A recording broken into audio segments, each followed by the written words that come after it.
ضیاء محی الدین کی وفات پر میں خاموش تھا۔ کیا کہا جائے، کیا لکھا جائے؟ مجھ جیسے تھڑے باز لکھنے والے کو ان کے شایان شان لفظ ہی نہیں مل پائے۔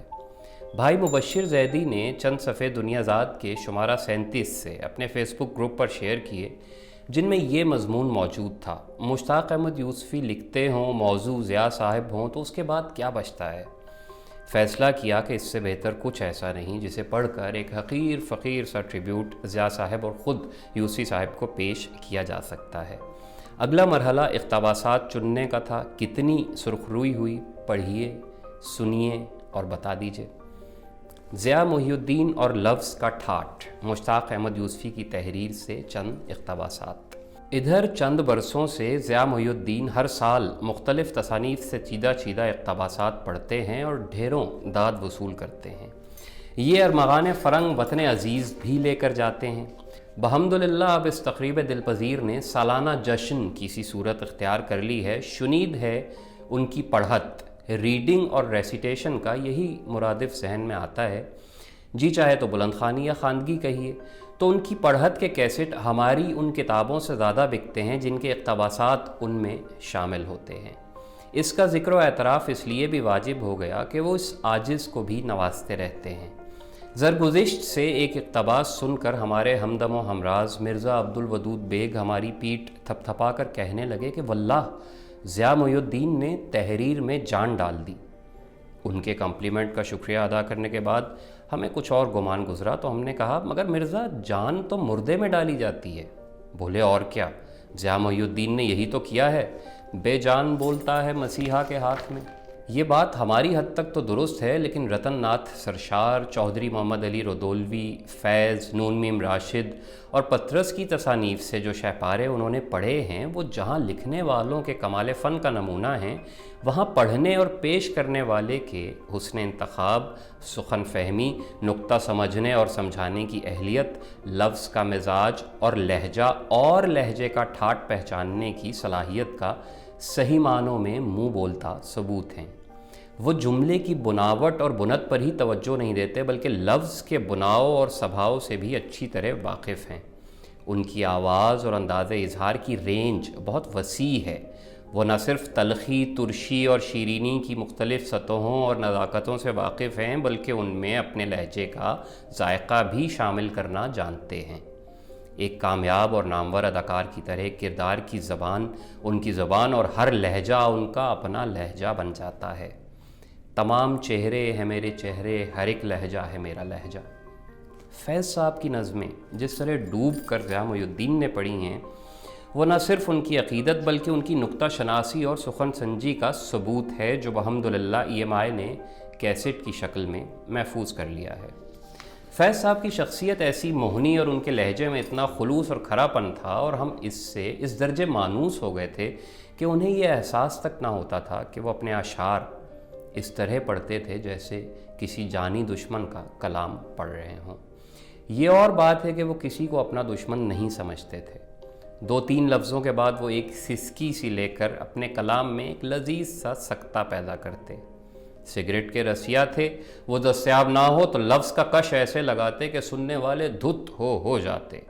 چند سال پہلے اسی ہال میں میں نے عرض کیا تھا کہ یہ فیض کے کلام کا اعجاز نہیں تو اور کیا ہے کہ اپنے کلام کو بگاڑ کر پڑھنے کی انتہائی کوشش کے باوجود ان کے چاہنے والوں کو یہ انداز ایسا بھایا کہ آخر کو یہی معیار ٹھہرا۔ ان کا اکھڑا انداز دیکھتے دیکھتے ایک فیشن بن گیا۔ فیض صاحب چین سموکر تھے، میرا مطلب ہے سگریٹ سے سگریٹ ہی نہیں، قالین بھی سلگاتے رہتے تھے۔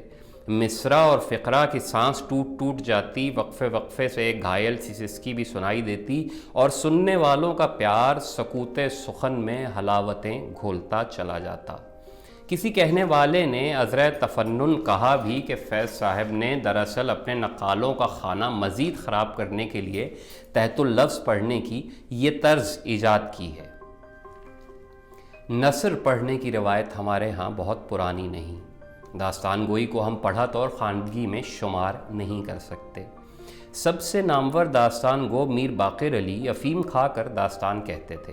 ان کی ایک داستان کا متن جو ان کے کسی مداح نے مرتب کیا تھا، ہم نے بھی پڑھا اور اس نتیجے پر پہنچے کہ استاد افیم ناحق کھاتے تھے۔ افیم تو سننے والوں کو کھانی چاہیے تھی۔ اب جو نثر پڑھنے کا رواج چل پڑا ہے تو اس میں 2 عیب پائے جاتے ہیں۔ اول تو سب میری ہی طرح صرف اپنی نثر پڑھتے ہیں۔ دوم اس وزیداری کا التزام رکھتے ہیں کہ اول تا آخر مونوٹون میں پڑھیں۔ منصف مزاج سامعین یہ فیصلہ نہیں کر پاتے کہ موصوف لکھتے زیادہ خراب ہیں یا پڑھتے زیادہ خراب ہیں۔ البتہ چند صاحب طرز نثر نگار مونوٹون سے گریز کرتے ہیں، مگر وہ اپنے انداز پر ایسے فریفتہ ہیں کہ اپنے ہر فقرے پر جھوم جاتے ہیں اور ایک ایک لفظ اس طرح ادا کرتے ہیں گویا ترک کا پتہ پھینک رہے ہیں۔ ضیاء محی الدین نے نثر پڑھنے کا جو انتہائی پرتاثیر انداز اپنایا ہے اور خواندگی کا جو اعلیٰ معیار قائم کیا ہے، اس میں صرف ایک عیب ہے، وہ یہ کہ جس کسی نے نقالی میں ان کی طرح پڑھنے کی کوشش کی وہ مارا جائے گا۔ یہ راگ اور سنگار اور یہ ساز انہی کو سجتا ہے رگ ساز میں رواں صاحب ساز کا لہو۔ وہ زبان کی صحت، لہجے اور تلفظ کی درستی اور کلیدی فقرے کی ادائیگی پر خاصا ریاض کرتے ہیں، اور یہ ان کے فن کی پرکاری ہے کہ وہ اپنے سامعین اور ناظرین کو اس کا ذرا احساس نہیں ہونے دیتے۔ وہ اس منزل سے آسان گزر جاتے ہیں، ورنہ ہم نے ایسے بھی دیکھے ہیں جو گفتگو میں ادبدا کر ایسے الفاظ ماورا و نہری تلفظ کے ساتھ ڈھو کر لاتے ہیں کہ انہیں سن کر ہم جیسے کم مایہ لوگ خدا کا شکر ادا کرتے ہیں کہ ہم نے خود کو عالم ہونے سے باز رکھا۔ ہماری مراد ان حضرات سے ہے جو جد و جہد، ورثہ، زیادتی، شناخت، موسم، سمت کہہ کر الفاظ کے بدیسی ماخذ و مخرج سے اپنی واقفیت کا ثبوت ہر تیسرے جملے میں باہم پہنچاتے ہیں۔ وہ فارسی کے گاڑے گاڑے دودھ میں آمیزش نہیں ہونے دیتے، پانی تو درکنار دیسی شکر تک ملانے کے روادار نہیں، بیشتر اوقات تھن سے منہ لگا کر دودھ پیتے اور ہم جیسوں کو دولتی مارتے رہتے ہیں۔ ایک براڈ کاسٹر کو تو ہم نے محبت کو محبت کہتے بھی سنا، اپنے ماتحتوں سے بھی اسی طرح کہلواتے تھے۔ ہمارا خیال ہے کہ اگر اس تلفظ یعنی محبت کو محبت کہہ کر کوئی کچھ کرے تو یقین جانیے وہ ظالم محبت نہیں کچھ اور کر رہا ہے۔ ضیاء محی الدین خاصے کی چیز کو عام آدمی تک پہنچانے کی اہمیت ہی کے نہیں اس کے گر سے بھی واقف ہیں۔ دوسروں کو سمجھانا خود سمجھنے سے کہیں زیادہ مشکل کام ہے۔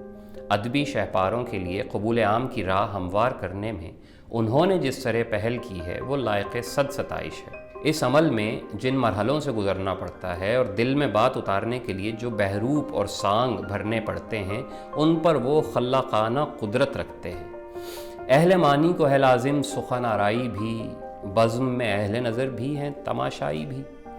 ان کے ایک ادنا مداح اور پرشوق تماشائی کی حیثیت سے اور آپ سب کی جانب سے میں ان کا شکر گزار ہوں کہ آج انہوں نے ہمیں ایسے فن کی جھلک دکھائی جو حسین کو حسین تر تو کرتا ہی ہے لیکن بعض اوقات سادہ کو بھی پرکار بنا کے دکھا دیتا ہے۔ بہت شکریہ۔